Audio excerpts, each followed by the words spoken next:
Moni ma whispers mdziko la strangers tikulandirani kuno ku K9 studio KwaZulu-Natal province Boma Durban dziko South Africa.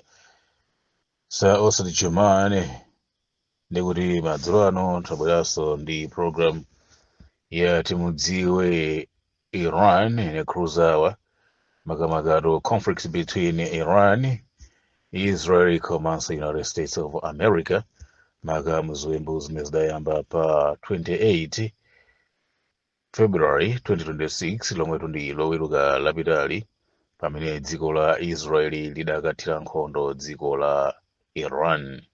Icho chidali chiyambi cha nkhondo ina yatsopano imene sinathe. Musayiwale kuti dziko lomwe la Israeli komanso dziko la United States of America chaka chatha mwezi wa Juni ngati sitiwala ndetuyo ndikuti anakathiranso nkhondo dziko lomweli la Iran poliphulitsa mabomba angapo ndithu, ndipo nkhondo imeneyi inatha masiku 12. Kamatu tikunena pano nkhondo imene ilipo imene yamba pa 28 February kudzafika lero ndikuti ili ndi masiku asanu, koma zomwe zachitika m'masiku asanu amenewa ndi zoopsa zodabwitsa komanso zikuluzikulu kuposa zomwe zinachitika m'masiku 12 a Juni 2025. Tatiye tiyang'anenipo makamaka pamene tinabweretsa mutu wathu mu nkhani imeneyi ona kuti kodi inu mukudziwa zomwe Iran ikufuna pa nkhondo imeneyi komanso zolinga zina zamkabisira zimene dziko la America komanso Israeli likufuna kapena kuchita mwamseri. Chinthu choyamba ndi choti nkhondo imeneyi dziko la Israeli komanso dziko la America ngakhalenso dziko lapansi kumene aliyense amati akaona samayembekezera kuti nkhondo imeneyi ingafike mpaka na masiku angapo ngati imene zikuchitikiramo. Izitu panali zifukwa zingapo zimene anthu anali ndi chiyembekezo chimenechi komanso dziko la Israeli komanso America analinso ndi ziyembekezo zake ngati zokhazokhazo. Chimene kudzani choti chirombo chilichonse chimakhala ndi mutu. Ena amati njoka, iyayi si njoka yokha. Kupha njoka nkudula mutu, ngakhale ng'ombe kudula mutu ifa basi.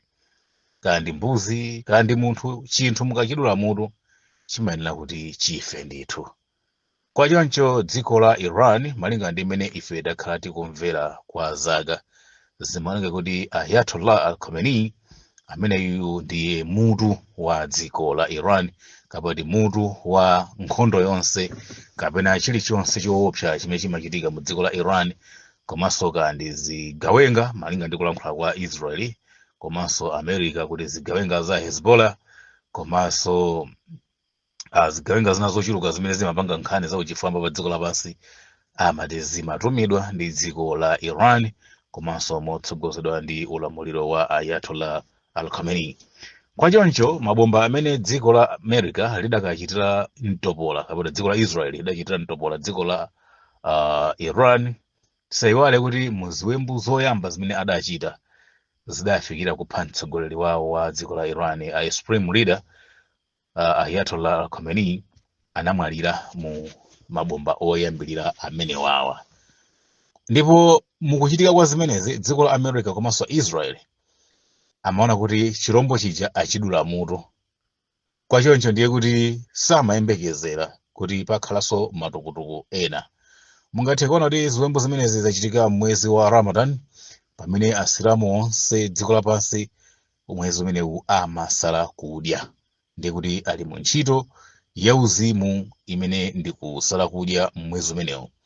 Izi zinachitika masana asilamu ali mkatikati mwa kusala kudya komanso ndiye kuti nkhondo imeneyi ikupitirirabe mkatikati mwa mwezi umenewu wa kusala kudya pa chipembedzo cha Chisilamu. Musayiwale kuti dziko la Iran ndi dziko limodzi limene limatsogozedwa ndi ulamuliro wa chipembedzo cha Chisilamu komanso ngati mutamva dzina la IRGC kapena Iranian Islamic Revolution Guard Corps, IIRGC. Iran, Islamic, Revolution kapena Revolutionary Guard Corps. Gulu limene ndi ndi asilikali a dziko la Iran. Komatu ngati meda fotokozaso dzana mu VN yathu ina dziko la Iran lili ndi asilikali mitundu yokwana 16, ndipo mwina mtundu umodzi umene timadziwa ndi umene wa IRGC, koma ayi ndithu kuli achina khatabi ambiya yakuti khatamu ambiya kumenenso ndi gulu lina la asilikali. Ndipo tidakambaponso ngati sitikuyiwala kunena kuti dziko la Iran mutapha mascientist 10 kapena 15 ndipo vuta kuti mukhoza kuona kuti mwathana nalo, chifukwa mpaka tikunena pano sitidziwabe kuti Iran ili ndi ma scientists angati, sitimadziwabe kuti Iran ili ndi ma engineers angati, sitimadziwabe kuti Iran ili ndi ma architect angati, sitimadziwabe mpaka pano kuti Iran ili ndi makomanda ankhondo angati. Sitidziwa kuti Iran ili ndi chani, makamaka chifukwa kuti dzikoli lili isolated, limasalidwa mu zinthu zambiri, ndipo malingana ndi effort zochitachita za kulimbikira kwa dziko la America komanso Israel ndi maiko ena akunja kuphatikizirapo maiko aluya, anagwira ntchito, akugwira ntchito, amagwira ntchito, adzakhala akugwira ntchito yofuna kusapereka mwayi ku dziko la Iran kuti lidziwike ngati ndi dziko limodzi mwa maiko amene ali ndi zinthu zodabwitsa, amachita zinthu zodabwitsa, komanso ndi dziko limodzi lalikulu lodabwitsa ngati mmenenso ali maiko ena ngati China, Russia, United States of America, Britain, France ngakhale Germany. Ndikutsimikizirani kuti you can never compare Germany ndi dziko la Iran pa chilichonse, ndipo simungayerekezere maiko ngati achina France, Spain, Italy ngakhalenso maiko aku Scandinavia simungawayerekeze ndi dziko la Iran tikutitu pa chilichonse. Koma chifukwa cha zochitika za dziko lapansi, geopolitics, adasankha anthu kuti inu ndine tikamaganiza za Iran tidziona ngati ndikagulu ka anthu ochepa. Koma todziwani kuti Iran sili chomwecho, ndipo zikadakhala ngati ndi zachoncho sibwezi America ndi Israel akuvutika nayo Iran ngati mmene amafotokozera okha, komanso ngati kulankhula kwa Donald Trump ma speeches ake amene wakhala akupanga mkatikati mwa nkhondo imeneyi kuti akhala akuvutika ndi Iran for the past 47 years. Koma zodziwika bwino ndi zonena kuti dziko lapansi kuphatikizirapo America ndi Britain avutika nayo Iran not only for 47 years, ayi, koma tingatha kuona kuti akhala akuvutika ndi dziko la Iran kwa zaka zoposa 7,000. Ndi chifukwa chani tikutero? Kulibe dziko lapansi limene lili ndi mbiri yokhazikika komanso yakalekale kwambiri kuposa Iran. Ku Iran ndi kumene kwachitika maufumu osiyanasiyana, komanso tingatha kuti ku Iran ili ndi history yosungika bwino ya nkhani za nkhondo, administration, komanso zina zokhudzana ndi ndale ndi kuyendetsa dziko. Mbiri zimenezi ndi zoposa zaka 7,000. Kwa choncho zaka zonse 7,000 zimene tikuzitchula pamenepazi, maufumu onse amene akhala akubadwa pa dziko lapansi akhala akulimbana ndi ufumu wa dziko la Iran. Musayiwale kuti Iran idayamba yakhalapo empire, kusonyeza kuti ulamuliro ndi mphamvu za dziko la Iran zakhala zikulamulirapo dziko lapansi. Inde ngati mujatu idalili Roman Empire, komanso ma empire ngati ma Turkish so inali empire, komanso mwina British Empire imene tikuyidziwayi. Nayo Iran idayamba ichitapo zimenezo zaka zambuyomo. Azungu aku West akhala akupuma wefuwefu ndi dziko la Iran komanso Russia yomwe inali United States, USSR, dziko limeneli azungu akhala akuvutika nalo, ndipo timamva kuti udani wa dziko la Russia ndi United States of America kapena ma British, udani wawo ndi oposa zaka 300 to 400. Zimenezitu ndi chifukwa choti dziko la Russia linali lalikulu kwambiri.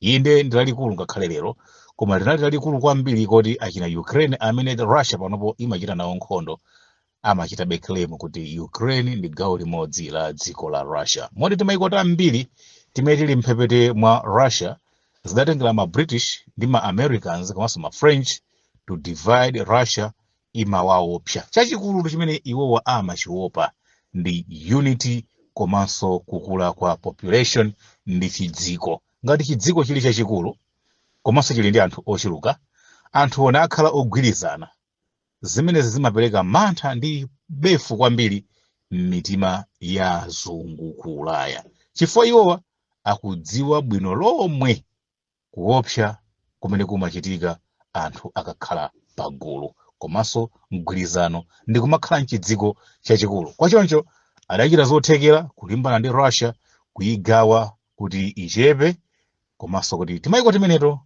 tidzikwanitsa kumayima mbali ya iwo amene amaoneka kuti ndi amene adawathandiza kuti apeze maufulu ndi kukhala mtimayiko tawo. Okondomvera kwenikwenitu nkhani yathu simeneyo, koma pena zimakhala bwino kumachidziwa chinthu chiyambi chake, chifukwa pano kumalulutira nkhondo imene ili pakati pa Israeli, America komanso Iran, kumuona ngati mukuonera achina Delta Force, mukuonera ngati achina Rambo First Blood 1, 2 kapena 3, kapena mukuonera atu achina Commando amene ndi Arnold Schwarzenegger. Ayi ndithu ndi nkhani zosiyana. This is not for entertainment purpose. Iyi ndi nkhondo imene anthu enieniwa ndithu flesh and blood akumwalira kumeneko. Kwachoncho panopo malingana ndi history, a modern history ya dziko la America, ndiye kuti dziko la Iran akhala akuvutika nalo pa ulamuliro umenewu kwa zaka zokwana 47. Pa zaka zokwana 47 zimenezi dziko la America lakhala likuyesetsa mwanjira ina iliyonse kuti ulamuliro umene uli mu dziko la Iran usinthike. Kuti ulamuliro wa amafuna utasintha chifukwa chani? Ulamuliro umene unakhazikitsidwa mu dziko la Iran umapangitsa maiko a azungu kulephera kuliyuza dzikoli kapoti kuligwiritsa ntchito ngati khasu. Inde ngati moja achina Malawi alili kuti kuligwiritsa ntchito kwake ngati khasu nkotani. Mukhale anthu amene mudzidya mankhwala amene iwo adzipanga ndipo paino padzikhalapo wayeserera. Mukhale anthu amene mudzitenga ngongole zopanda tanthauzo zimene iwo adzikupangani phindu kudzera muziwongola dzanja. Komanso mukhale anthu okuwuzani kuti jowani ndipo musamafunse kuti chifukwa chani, koma mudzingo kuti tikafike pati. Ndi kuti mukhala pansi iwo akafuna kuti mukhale pansi, mudya mumwa iwo akafuna kuti mutero, mupuma iwo akafuna kuti mupume, ndipo mudzagwira ntchito yakalavula gaga kugwirira azungu mukaidi inde wakwanu konko. Dziko la Iran malingana ndi ngodya zake zimaoneka kuti ndi ulamuliro umene ulipo ku Iran zimenezi zimavuta kutero. Ali ndi mafuta, ali ndi zinthu zochuluka zomwe ndi ma minerals mu dziko lawo zimene amazikumba ndi kuzigulitsa mmene iwowo akufunira, komanso kuzigwiritsa ntchito mmene iwowo amafunira. Pachifukwa chimenechi kulibe mgodi umene uli ku Iran umene azungu angathe kutchula kuti amaugwiritsa ntchito mmene iwo angafunire. Iran ili ndi mafuta, imagulitsa kwa amene amufuna. Kwachoncho zimene zimakuyitsa azungu mu zinthu zosiyanasiyana maka pa nkhani ya ndale za dziko lapansi. Kwachoncho amalakalaka ndi khumbo lawo ndithu lothetsa ulamuliro umenewu ndi kubweretsa ulamuliro umene timanamizidwa kuti ndi wa democracy, umene kutha kwa zaka zinayi kapena zaka zisanu zilizonse tidzisankha mphawi wina kuchokera mwa amphawi yathu, mbava ina kuchokera mu mbava zathu, anthu osakhulupirika ena kuchokera mwa atambwali athu kuti adzikhala atsogoleri a dziko. Anthu anjala, anthu amene amakamudziwa panti chifukwa akhala president, anthu amene amakaudziwa mkaka weniweni chifukwa akhala nduna, anthu amene amakayamba kudya sima ya ndiwo chifukwa alowa MP. Ndi amafuna anthu amenewo akhala atsogoleri a dziko la Iran ndi cholinga choti akauza ipha amako ndi kupatsa $10,000 adzitha kutero. Pamene zimenezi ku Iran aliyense amagona atakhuta, aliyense amakhutitsidwa ndi mtsogoleri wake. Kwachoncho savomereza zomwe aluya kapati anthu aku Ulaya kapenanso ama Americans amawanamiza zowabweretsera ulamuliro wa democracy.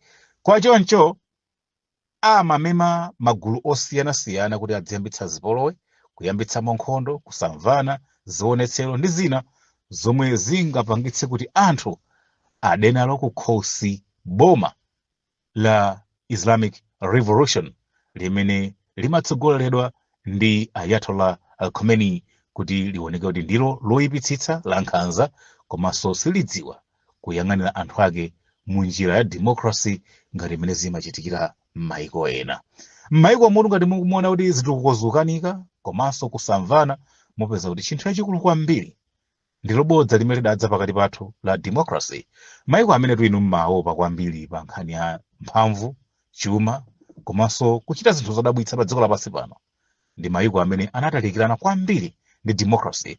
Mwachimodzi mmadziwa kuti dziko la Britain lilibe democracy chifukwa choti mayiko atatu Wales, England komanso Scotland zimatsogozedwabe ndi ulamuliro wa Supreme umene ndi wa king ndi queen.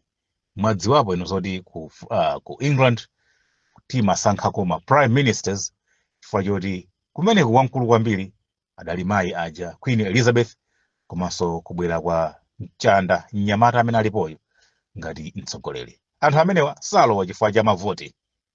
Tsono ngati dziko limakhala ndi mtsogoleri amene wakhalapo posagwiritsa ntchito mavoti, dziko limenelo lilibe democracy. Inu mmadziwa kuti dziko la Saudi Arabia kulibe zisankho, kulibe democracy, koma mmaliona kuti ndi dziko lotukuka. Inu mmadziwa kuti Germany yeniyeni imasankhabe ma prime ministers mpaka lero. Ngati kuli prime minister, dzifunseni president ndi ndani. Mmadziwa kuti Israel kulibe president ndipo timamva za prime minister. Ngati kuli prime minister, president ndi ndani? Mayiko onse amene adzakuwuzani kuti ali ndi prime minister kapena ali ndi ufumu umene umatsogolera dzikolo, zadziweni kuti dziko limenelo lilibe democracy. Achina Russia kulibe democracy, China kulibe democracy, India kulibe democracy. Ndipo asadzakunamizeni adangolenga chizude china chake choti mudzichiona ngati democracy. In America kulibe democracy, ndipo pokanitsitsa kuti samayifuna democracy ndi chifukwa chake over 50 states imatsogoleredwa ndi president mmodzi. Pamenepo ndipene mungadziwe kuti democracy kulibe chifukwa sizingatheke anthu ochokera m'mayiko 50 kukonda munthu mmodzi. Komatu mukamamva za United States of America muzidziwa kuti ndi chimpukutu cha mayiko 50 kapena 51 chomwe chimasankha president mmodzi. Panopo mukamamva za Donald Trump mudziwa ndi president amene akutsogolera mayiko 51 amu United States of America kuphatikizirapo Israel ngati president. Kodi ndi zoona kuti m'mayiko 50 anthu oposa 100 million mungakonde munthu mmodzi?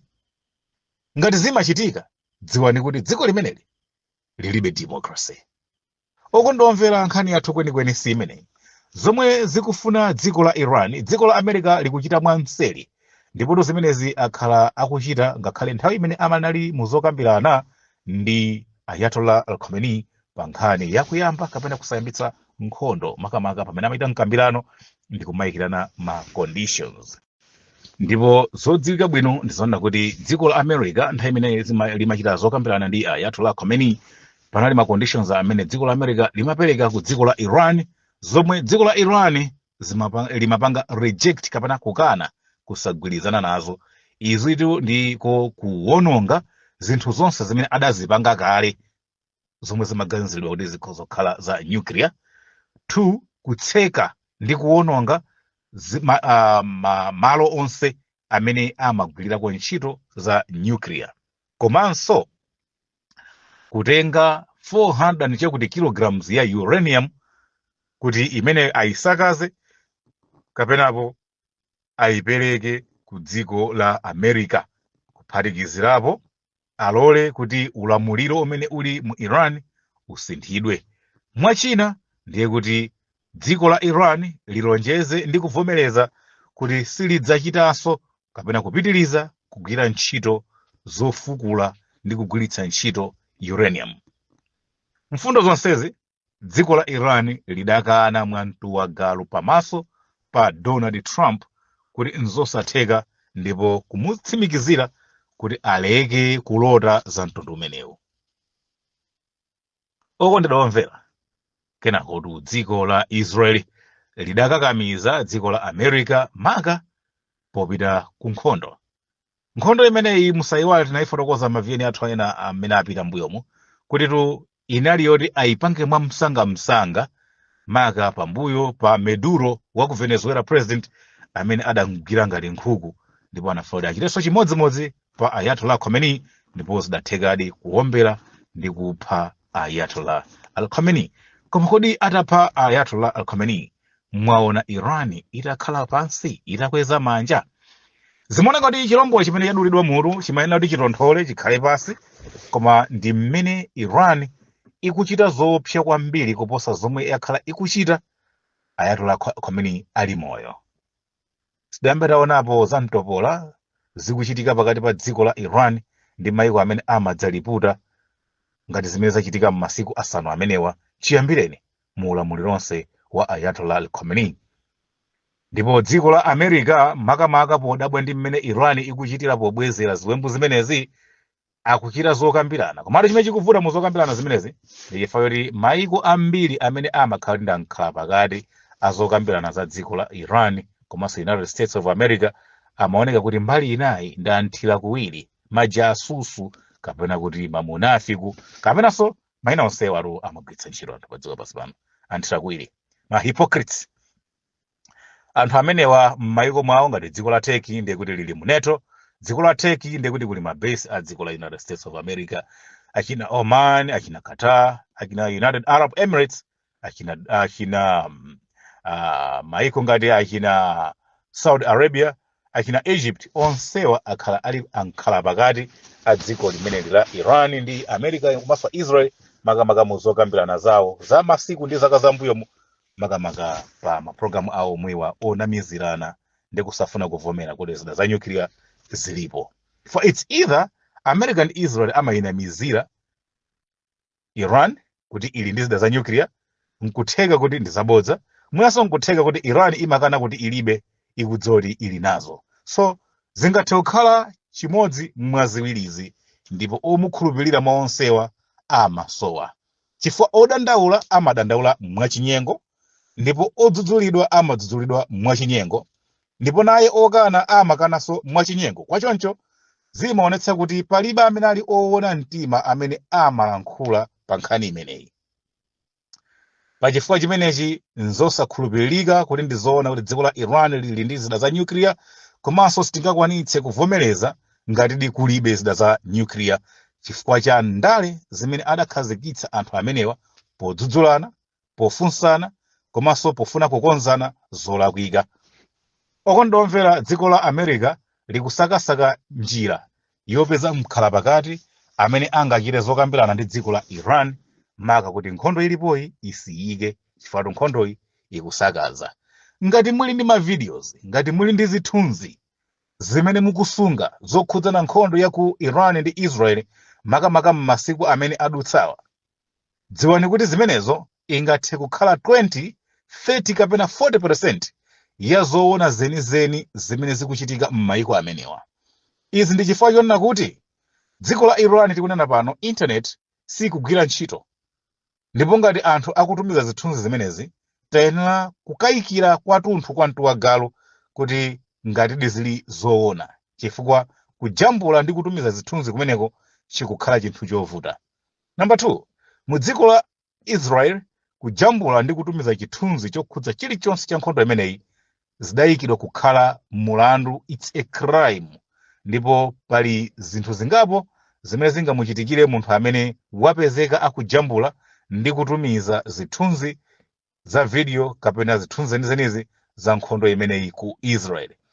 Zilango zimenezi ngati uli wabwera ungathe kugwidwa, kumangidwa ndi kutumizidwa ku ndende kapena kupangidwa deportation, komanso mwina udachita tsoka kwambiri ungathe kukhala gulu limene ungathe kusowa dziko lapansi lino, manda ako lwa ambuye ako nkusadzaonanso kuti unayikidwa kuti. Chifukwa cha ziopsezo zimenezi zikupangitsa kuti vemvemve tsatane weni ndi zoopsa zenizeni zomwe zikuchitika m'mayiko awiri amenewa. Ife anthu wamba amene tili kuno kunja kwa mayiko awiri amenewa kuti tidziwe kuti kodi ngati kuli kuwonongeka zaonongeka motani, ngati anthu amwalira ndi ochuluka motani. Ndi mmene mayiko amenewa akusalazirana, pakhoza kukhala povuta kukhulupirira kuti anthu amene amwalira ndi osakwana 1000 kapena zinthu zimene zawonongeka ndi zosakwana zitatu. Kulankhula ameneku kungathe kuonetsera poyera uhipokriti, unthira kuwiri wa yemwe akuteroyo. Okundomvera, nkhondoyi aliyense kumpatsa mantha, amene wayiyambitsa, amene adayikholezera kuti ichitike, ngakhalenso amene akuchitayo. Nkhondo imeneyi ikuopseza aliyense chifukwa ngati siyitha msanga, nkhondoyi ili nkuthekera kukhala nkhondo ya dziko lapansi. Iyi ndetu mucheda achitikira nkhondo yoyamba komanso nkhondo yachiwiri ya dziko lapansi. Umangozindikiratu uli nawo mu nkhondo. Tinena pano dziko la Iran ndekuti likuchita nkhondo ndi maiko okwana 15 pa dziko lapansi pano, makamaka mchigawo cha Middle East. Ngati maiko 15 ali involved mu nkhondo, kodi tinene kuti sizikukwanira kukhala a world war? Iyi ndi chizungu chimene chofuna kugwiritsidwa ntchito pakadali pano, popeza kumeneko ndi ku Middle East, akumati it's a regional war, nkhondo ya dera limodzi. Koma ndikukhulupirira kuti nkhondo imene akadakhala maiko 15 aku Ulaya, tikadamva ikutchedwa world war. Indetu umu ndi mmene zimachitikira, kuti chimakhala cha world chikachitika kwa azungu, chimakhala tribal chikachitika ku Africa, chimakhala regional chikachitika ku ma-Arabs, Middle East kapena Asia. Pa zifukwa zimenezi, koma kukamba mosapsatira, ndiye kuti nkhondoyi yasanduka kale kukhala nkhondo ya dziko lapansi. Izi ndi chifukwa cha involvement ya kukula kwa maiko amene ali nawo mu nkhondo imeneyi. Maiko amene apezeka mu nkhondo imeneyi si maiko wamba.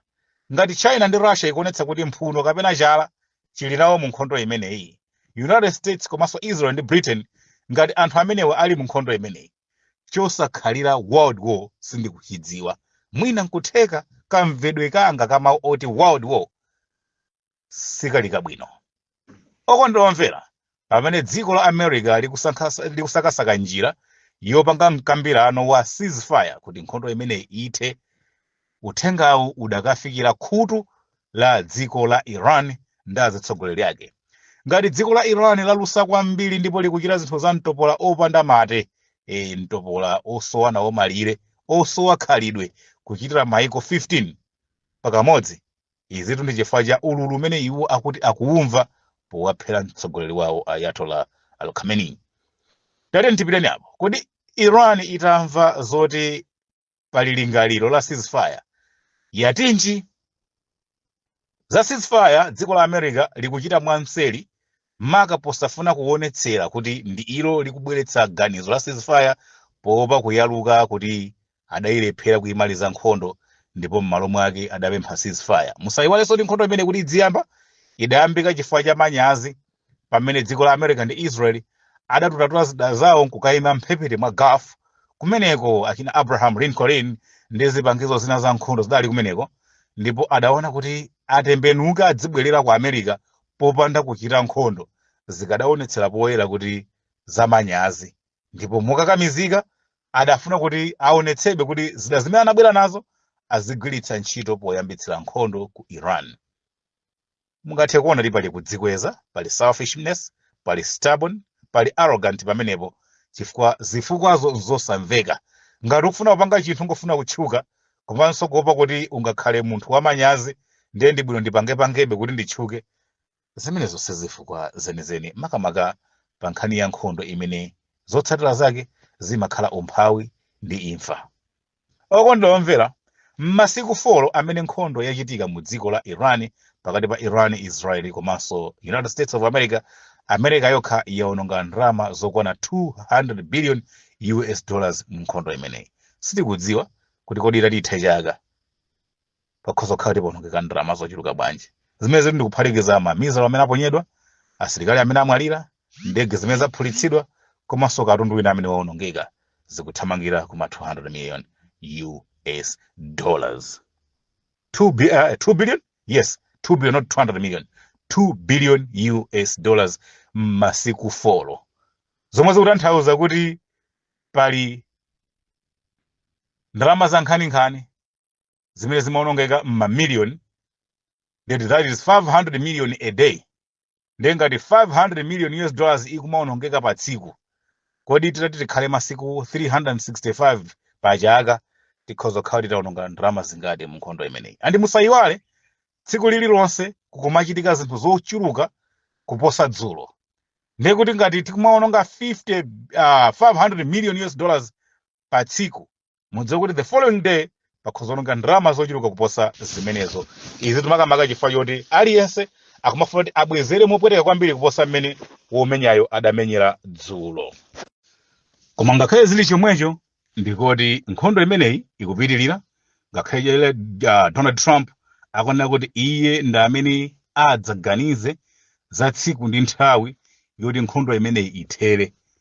Mbali inayi nawo obwezera akuti iwo adzanka akupitiriza kubwezera mpakana ataona kuti akhutitsidwa kubwezera pa chiwembu chimene Israeli inachitira dziko lawo powaphera mtsogoleri wawo.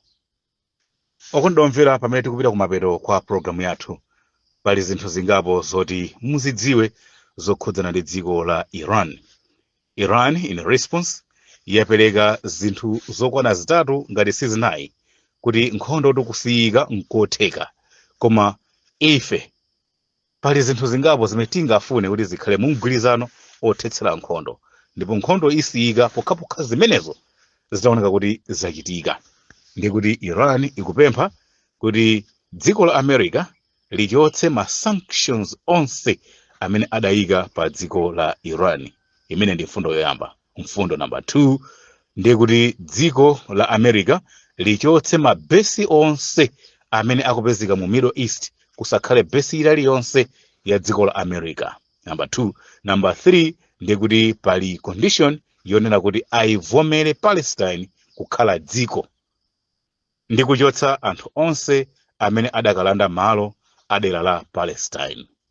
Kwa choncho Israel ikhale dziko, Palestine iso ikhale dziko, ndipo malo onse amene anapanga ma settlers aku Israel kukalanda malo ku West Bank ndi kwina konse malo amene akuoneka kuti a Palestine, malo amenewo abwezedwe ku Palestine, ndipo akabwezedwa malo ku Palestine apange declare Palestine ngati dziko. Cha number 4 kukhale kusiya nkhondoyo. Koma ngati zinthu zitatu izi sizikuchitika, ndi kuti cha number 4 chikhala chikuchitikabe. Komatu pamene mwina dziko la America komanso Israel amanena kuti ino ndi nthawi yoti anthu aku Iran atengepo mwayi olanda boma ndi kudzilamulira potuluka mu ulamuliro wa Supreme umene umayendetsedwa ndi achina Ayatollah Khomeini.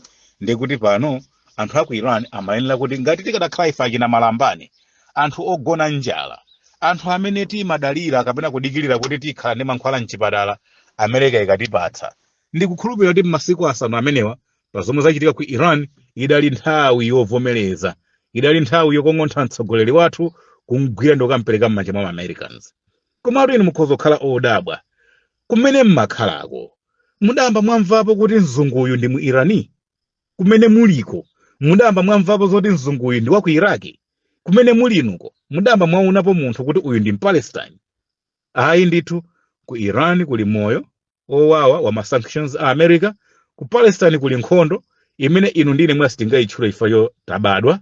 Nkhondoyo ilipo, sitingayitchule tsiku limene idayamba, ndipo tilibe chiyembekezo kuti idzathalire. Ku Iraq kwakhala kuchitika zinkhondo, koma mwina atu simudaonepo wina wake akuyendayenda balala ndi dzina loti ndi wa ku Iraq wathawa nkhondo, ndi dzina loti ndi Palestine wathawa nkhondo, ndi dzina loti ndi mu Irani wathawa nkhondo. Ayi ndithu, ndi chifukwa chani? They continue staying royal ku mayiko awo, amalikonda dziko lawo, amafera mayiko awo, ndipo amakhutitsidwa ndi kalikonse kamene m'mayiko mwawomo kamachitika. Mukadzapeza kuti ku Iraq kuli anthu owukira, ndi anthu amene amachita kupangidwa imported inde ngati kaunjika kuchokera m'mayiko ena kuti adzikavutitsa m'mayiko muja, koma nzika zawo zenizeni zimapitirira kukhala zokhulupirika, zomvera komanso zosunga mwambo kwa azitsogoleri awo. Ichi ndi chifukwa chake atafa Ayatollah Khomeini palibe anadzuka ku Iran ndi kunena kuti ndi nthawi yoti tilande boma, palibe. Ndipo America ikukuwa usiku ndi usana, landani boma inu takupherani mtsogoleri. Koma ma Iranis alipe. zimene zapangitsa kuti mpana dziko la America lilembe ganywa zigawenga zimene zili ku Iraq zomwenso ndi Ayuda kuti zigwire ntchito yolowa mu Iran kukayamba kupanga nkhondo yapachiweniweni kuti alande boma lilowe boma la democracy. Koma azini yake ku Iran adakaliphe ndipo sizikuwakhudza. Tipite patsogolo pang'ono, inutu mungathe kuona kuti dziko la America ndi Israel akulengezetsa zofuna kupereka liberation ku dziko la Iran. Kodi munthu amene afuna kubweretserani ufulu ndi kumasulani muzinsinga angakupheleni mtsogoleri? 1 chabwino adaphelani mtsogoleri chifukwa anali wankhanza, angaphe ana achikazi 165 osalakwa pa sukulu, angamapitirize kuphulitsa ndi kupha anthu mdzikomo. Akabweretsa ufuluwo adzawukhala ndani? Popeza anthu amene adzakhale mu ufulumo ndi amene mukuwaphawa. Akabweretsa ufuluwo udzakhala ufulu bwanji umene anthu adzawumve kukoma, kumachita kuti tauni imene anthu amayitcha kuti ndi tauni yawo ndi imene mukuyiwotcha moto. Pa zifukwa zimenezi anthu aku Iran sakukhulupirira ndipo sakugodoka ndi zolankhula za America ndi Israel komanso azungu zonena kuti muzimene iwo akuchita ndi zimene zingabweretse ufulu weniweni kwa anthu aku Iran.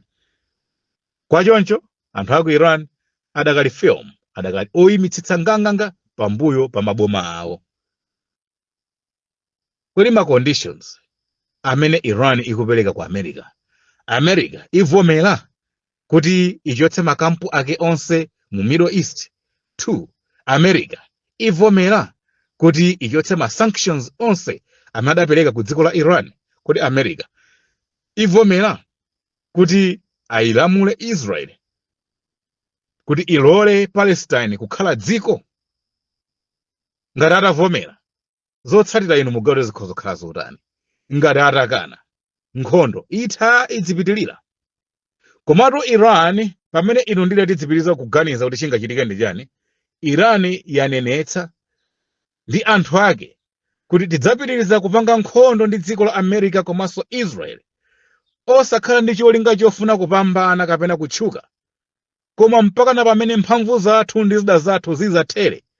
Komanso ma Iranese avomereza tidzamwalira limodzi ndi mtsogoleri wathu, mudzatiphera limodzi ndi mtsogoleri wathu m'dziko lathu lomwe lino, kufikira na mpaka na anthu amene 102 million a dziko la Iran kutapanda kutsala ndi mmodzi yemwe. Ndipo sitidzadandaula ngati titafa kufera dziko lino, ngati titafa pa nthaka ino, ngati titafa chifukwa chofuna kubwezera chowawa chimene anthu ena atichitira potiphera mtsogoleri. Izi ndi zimene anthu aku Iran ndi maboma awo agwirizana. Tidzamenya nkhondo kugwiritsa ntchito kachida kalikonse kamene tili nako, kaya nkamphamvu bwanji, kaya nkopanda mphamvu bwanji. Kaya padzafika poti zidazo zatha ndi kuyamba kutola miyala kumagenda, tidzamwalira tikugenda miyala ngati nkhondo. Koma kudzakhala kuteteza umwini wa dziko lino ndi kubwezera chowawa ndi mtopola umene anthu amene sitidawapute achitira dziko lathu. Apo ndi pamene Iran yayima. Ngati munthu akutero mukumuona kuti imfa yomuphera amake ikumugwedeza, mwina adu chifukwa chake Iran ngakhale yaphedwa mtsogoleri wake ikuoneka kuti ili ndi mphamvube komanso kuyima nga ndi yokwiya kwambiri mukachitidwe kake ka zinthu. Mwendine Osodi Chumani wandisokosa kulinga utamva chiviyeni cha maminitsi ambirimbiri kulimbana ndi kufotokozera ndi kupamphula nkhani yati mudziwe Iran in a cruise hour, pamene zinthu zikuchitika so rapid mothamanga kwambiri, makamaka pakati pa nkhondo ya Israel America kuchitira ziwembu dziko la Iran. Tinena pano okondedwa omvera, uthenga uliwonse umene muli nawo, zithunzi kapena ma videos okhudza nkhondo ya Iran, dziwani kuti zimenezo ndi zoona, koma kuona kwake sizingakhale zoposa 50%, chifukwa choti zenizeni zake zoopsa kwambiri zimene zikuchitika m'mayiko awiri amenewa zikukhalabe zobisa pa zifukwa za ndale. Maka alipo wena amene safuna kuoneka kuti zikuwavuta. Tateromo inu nkutheka kuti mwadziwa. 07828205140, 07828205140. 069 915 mukatero kumana makomano onse chimawa chabwino. Bye bye. Kumbukirani kupanga subscribe to our channel Malawi News Daily Updates kuti nkhani zochitika ku Malawi zisamakuphonyeni.